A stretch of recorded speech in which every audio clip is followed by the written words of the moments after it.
All right, y'all, we going in. Chapter 29, Cartel Wives. Forfeiture. Mia. In the fall of 2010, almost 2 years after we'd left Mexico, Olivia and I definitely weren't living the same way we had in Mexico, with maids and new jewelry every month and garages full of fancy cars. But we had money, and we didn't realize there was anything wrong with that. Olivia.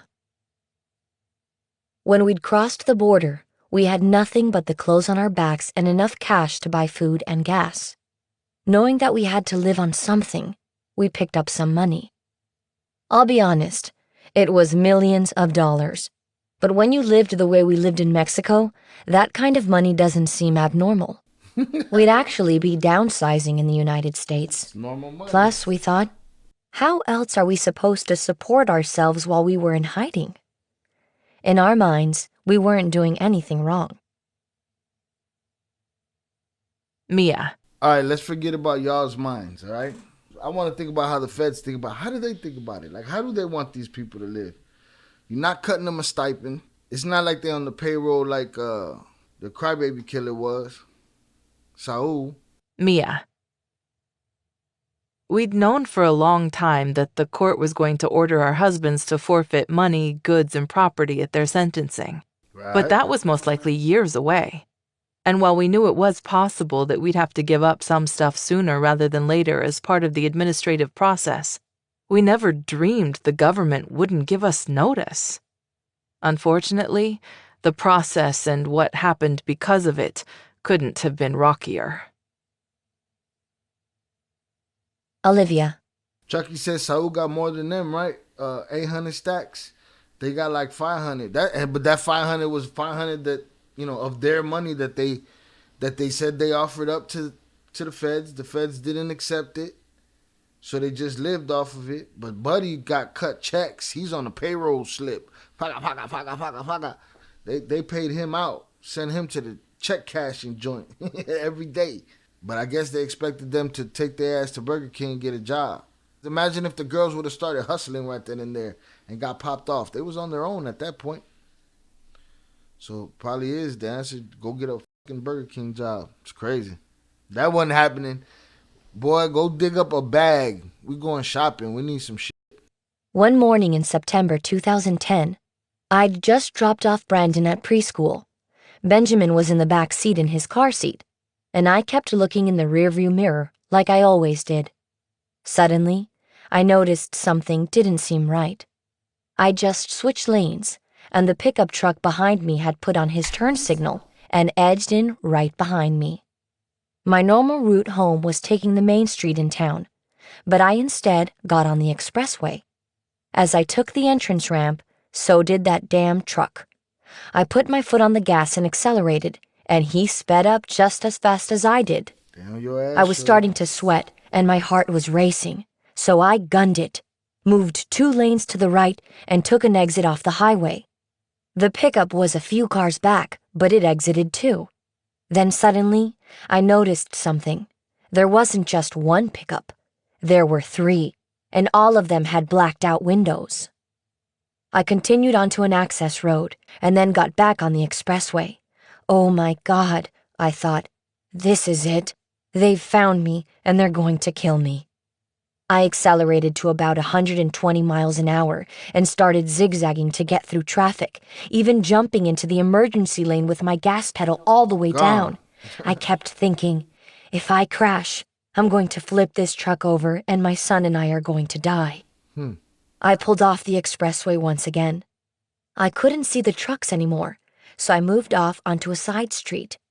As I stopped and looked at the beat-up houses on either side of the street, I suddenly realized, oh shit, this neighborhood is bad news.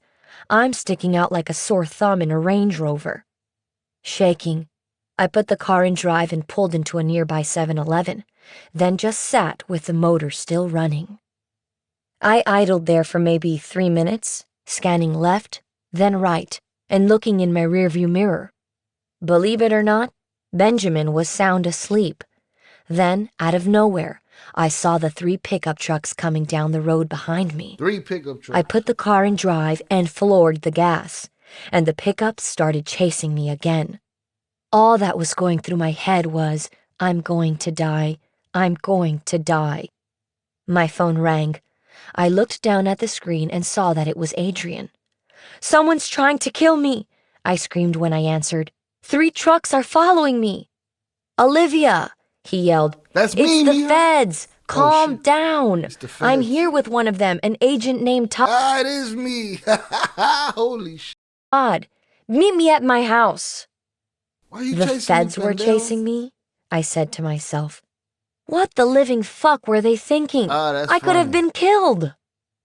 I made it to the house in a few minutes, got out of my truck, You should have just called her, bro. You know what I'm saying? What y'all chasing her for? got out of my truck, and started screaming at the handful of agents who were standing there. What the fuck is your problem? How could you do this to me and my son? We both could have been killed. I could have flipped my truck. We're here hiding, and you're going to come and expose my family like this? People here have no idea who I really am, but when they see a bunch of DEA agents, you can imagine what they're going to think. I'm fucked. Please, calm down, Relax. one agent said. My name is Todd, and I just need to ask you some questions. Ain't you, Todd? I was still livid. My husband is the one cooperating, so I have no idea what you want with me. I'm not talking to you unless I speak with a lawyer first. I pulled out my phone and called Junior's new attorney, David. He didn't answer, so I called Joe, and again, got no answer. Later on, I found out that both attorneys were at Peter and Junior's prisons meeting with them while the feds decided to ambush us. When I finally heard back from David, he explained the discussions the feds, Junior, and Peter had had separately. They'd come to an agreement that Mia and I would have full immunity from prosecution if we met with the U.S. attorneys and told them everything we knew. So you mean Junior knew about the feds coming and didn't call me? I asked. No, he explained. He had no idea they'd be coming after you. That's how great communication was. It was time for me to speak to the feds, yet I'd gotten no notice, apparently, and the only way to tell me was to chase me off the road. Facts. Mia. The feds hadn't done a great job of tracking me down either. First, they'd gone to my house in Kansas and discovered I wasn't there. Then, thinking I might be visiting Chicago, they'd traveled to my parents' place. Realizing I wasn't there, they called Joe. He'd been meeting with Peter, so he called me. I'm about to hop on a flight back to Chicago, he said. Meet me at the airport immediately. Okay, I'll be right there, I said, and then got in my car. You're going to get called into a meeting with the feds, he said when I got to him. You've got immunity from prosecution, but they want you to talk. You're going to have to surrender some of your possessions. Right then, I handed him the keys to my brand new Bentley. Dang. Take them, I said. I know I'm going to have to give up the car, so just take it now. He took the keys, and I left the car in the parking lot. I looked calm, but I was so upset. I kept thinking, I just surrendered my car, and I'm going to have to meet with the feds any day now. Yet no one really prepared me for this. Why is this happening after everything our husbands have done? Olivia. At the end of 2010, Adrian, Mia, and I flew to Chicago. On separate days, each of us went to the U.S. Attorney's office. When I walked in, there was a whole panel of DEA agents, Tom, and Assistant U.S. Attorney Mike Ferreira. I looked at them sitting there, and fear shot through me. All I could think was, oh my God, I know I've got immunity, but what if I say something wrong? Then I realized what I had to do. Just tell them the truth, like my husband and Peter had, 12 hours a day, 5 days a week, for the almost 6 months they'd been at MCC Chicago. What happened the day your husbands turned themselves in? One of the feds asked me after I sat down and got situated. I looked at him with my eyes wide open. No one had ever asked me that, not even my husband. Adrian, Mia, and I hadn't even talked about it. That whole traumatizing day had just laid there like a lump in my stomach since it happened. I sat for 5 seconds, thought about it, and immediately burst into tears. I couldn't even talk. I felt so embarrassed. I just hadn't seen that question coming. When I finally pulled myself together, I went through everything, how and when we'd gotten the call from the DEA, saying that it was time for Peter and Junior to turn themselves in. How our husbands had had 2 hours to get to the Guadalajara airport. How I'd run around like a crazy woman, taking down photos and video cameras. How we'd gotten a flat tire at the border. We talked all day, and the feds peppered me with questions. Going through all the details of the last 2 years felt terrible, like I was living through every painful moment all over again. I wonder why they cared now. They didn't give a shit when she had to run on her own with the family and take off. They didn't care. Why they want to know now? The agents listened carefully, never interrupting me, and when we finally finished up, they only had one thing to say. We want to know about the money you have. Mia. Give me the money. Where's the money? We're back to the money. Back about them dollars. Let us know everything all the way up to the point of the money. The government wanted to know exactly where we got the money we'd been living on for 2 years.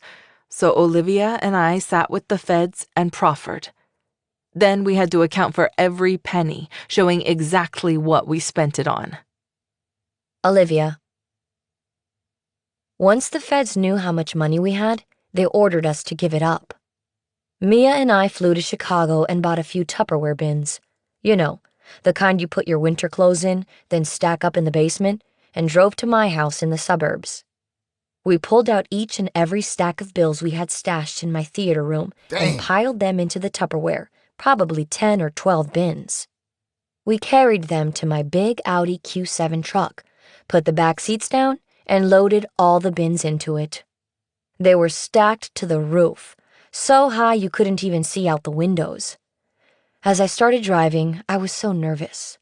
I thought to myself, if we get pulled over and the cops catch us with Tupperware containers full of money, they're going to confiscate it before we even get a chance to hand it over to the feds. Facts.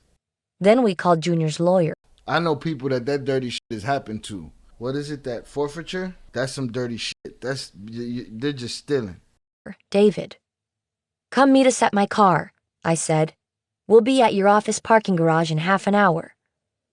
David had no idea what to expect, so he greeted us in the garage with a big smile on his face. Then he stepped back, saw the clear Tupperware in the back, and practically jumped out of his skin. What the hell am I supposed to do with all of those? David, I said, the government wants this money, and we can't live with it. Please, take it. What am I going to do?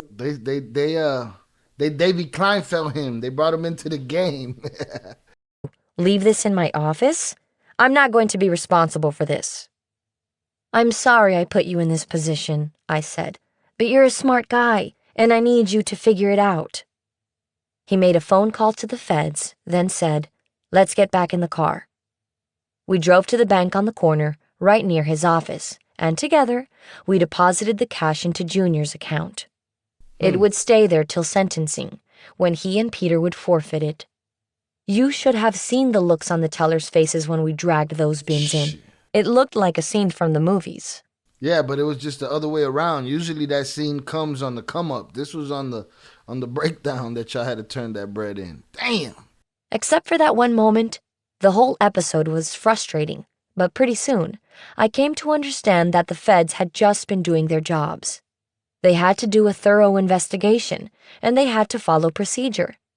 Even though my husband and brother-in-law might have been the most important cooperators in U.S. history, that didn't mean they or we got free passes or any type of special privileges. Mia. Chucky Chingon said, bury that bread, pull out minimum. Right. Live a very quiet, small income lifestyle and dig up that bread. Don't let it rot. Almost immediately, Olivia and I actually felt great. We wanted to start a new life and have a clean slate, and that meant getting rid of everything. We needed to clear out all that dirty money and fancy stuff that had come from a criminal past. A part of us had been living in La La Land with me driving around in a Bentley like it was just the way life was. It was time to fall off the cloud nine we'd been on in Mexico and accept reality. You can't not stand out in a Bentley. It's my shit. Like, you're gonna stand out. And yeah, it's cool. You want to feel cool. It's gonna be nice. But everybody's looking.